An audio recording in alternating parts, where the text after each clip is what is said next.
Hey yo, what's up guys? I am Arisiva Sheikh and welcome to my brand new video. আশা করি এতক্ষণে আপনারা ভিডিওর title এবং thumbnail দেখে বুঝেই গিয়েছেন আজকের ভিডিওটা কি নিয়ে হতে চলেছে। হ্যাঁ, ঠিকই ধরেছেন। আজকের এই ভিডিওতে আমরা আলোচনা করব আমার যে GPX Demon 165R এইটার ব্যাড হ্যাবিট এবং গুড হ্যাবিট নিয়ে আমরা আলোচনা করব।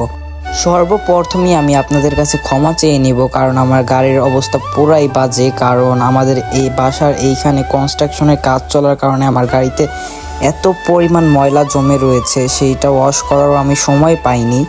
তার আগেই আপনাদের সাথে ভিডিও নিয়ে চলে আসলাম।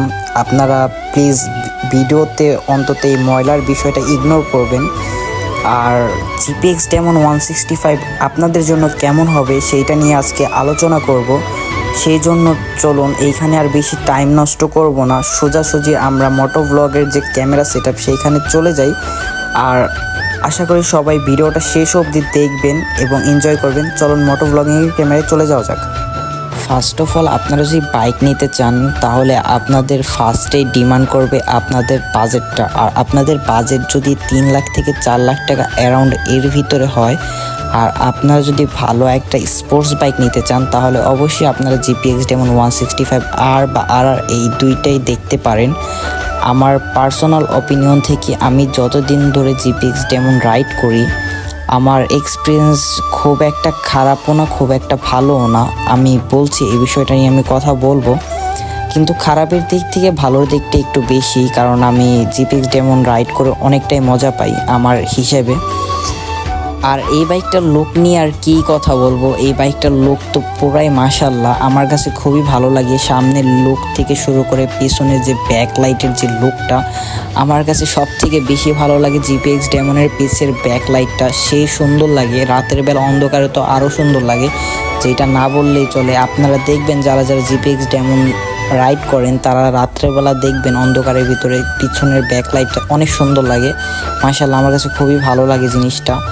আর GPX Demonএর যে কিটগুলো এগুলো অনেক বড় বড়, এর জন্য যে কোনো মডিফিকেশনের স্টিকার করে খুবই মজা লাগে। আর আমার একটা টিকটকে একটা ভিডিওতে অনেকেই কমেন্ট করেছিলেন যে GPX Demon 165 আরে আপনি এই স্টিকারটা কোথায় থেকে করেছেন। আর এই স্টিকারের নিয়ে যদি কোনো ভিডিও আপনারা চান আমার ইউটিউব চ্যানেলে তাহলে অবশ্যই সবাই কমেন্ট করবেন, আমি এইটা নিয়ে একটা ভিডিও বানাবো আপনাদের জন্য। আপাতত GPX Demon 165R এর আমি কিছু ব্যাড হ্যাবিট বলি। আমার কাছে যেইটা মনে হয়, আপনি যখন কর্নারিং করবেন, কর্নারিং করার সময় যখন আপনি অনেকটাই শুয়ে পড়বেন কর্নারিং করার সময়, তখন আপনার বাম পাশের যে গিয়ার শিফটারের যে জায়গাটা গিয়ার শিফটের সেইখানে অনেকটাই ভাইব্রেশন করে। আমার জানা, আমি যতটুক আর কি আমার এক্সপিরিয়েন্স, আমি রাইড করি যখন আমি কর্নারিং করি অনেকটাই লিন হয়ে যায়, তখন আমার বাইকে যে বাম পাশের যে গিয়ার শিফটের যে জায়গাটা গিয়ার শিফটার সেইখানে অনেকটাই ভাইব্রেশন করে, আমি যেটা ফিল করি।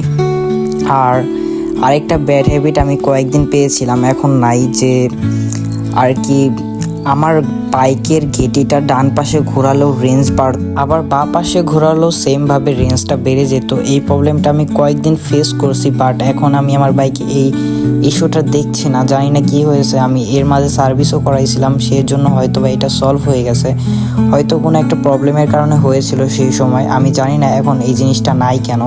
আর এই প্রবলেমটার কারণে আমি কিছুদিন আগে অনেক বড় একটা ক্র্যাশ করি, আর সেইখানে আমার বাইকের অনেক জায়গায় স্ক্র্যাচ পড়ে যায় এই প্রবলেমটার কারণে। আর এই প্রবলেমটা কীরকম আমি আপনাকে বলি, আপনি যদি ঘেটিটা ফুল এক পাশে মুভ অন করেন আর কি, আপনি আপনার ঘেটিটা যদি ফুল এক পাশে ঘোরান তাহলে আপনি যখন আপনার হাতের বাম হাতের ক্লাচটা ছেড়ে দেবেন, আপনি যখন ক্লাচটা ছাড়বেন তখন আপনার বাইক অটো রান করা শুরু করবে।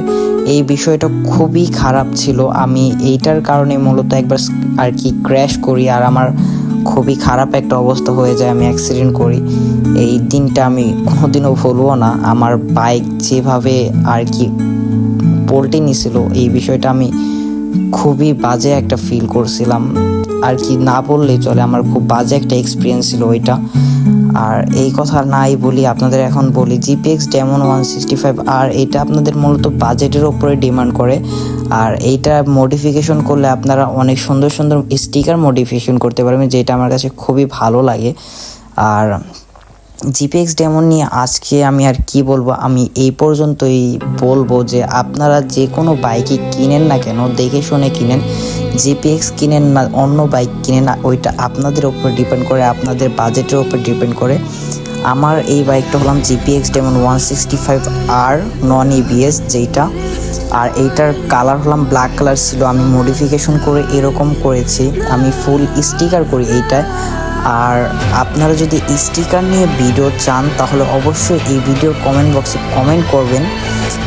কমেন্ট করলে অবশ্যই আমি আপনাদের পরবর্তী ভিডিওটা এই স্টিকার নিয়েই বানাবো আপনারা যদি বলেন। আর জিপিএক্স ডেমনে আমার জানা মতে আর কোনো কিছুই আমার ব্যাড হ্যাবিট হিসেবে মনে হয় নাই, বাট এইগুলো জিপিএক্স ডেমন 165-এর আরেকটা খুবই বাজে একটা সাইড কি আমি আপনাকে বলি, এইটার কস্টিং খুবই বেশি। আর আপনার বাইকের যদি কোনো পার্টস নষ্ট হয়ে যায় সেটা তো আপনি পাবেনই না, আপনাকে অনেক দূর পারতে হবে। আর এইটার পার্টস আপনাকে শোরুম ছাড়া আর কোনো জায়গা থেকে দিতে পারবে না, আর শোরুম থেকে আনতে গেলেও আপনার 3-4 দিনের মতো টাইম লাগবে। এইটা খুব বাজে একটা দিক। আর এইটার প্রত্যেকটা পার্টসই খুব কস্টলি, এইটা একটা ব্যাড হ্যাবিট। তাছাড়া আমার কাছে কোনো ব্যাড হ্যাবিট মনে হয় না। তো আজকের এই ভিডিওটা এই পর্যন্তই, আশা করি পরবর্তী ভিডিওর জন্য অপেক্ষা করবেন এবং সেই পর্যন্ত সুস্থ থাকবেন। আল্লাহ হাফেজ গাইস, সি ইউ সুন।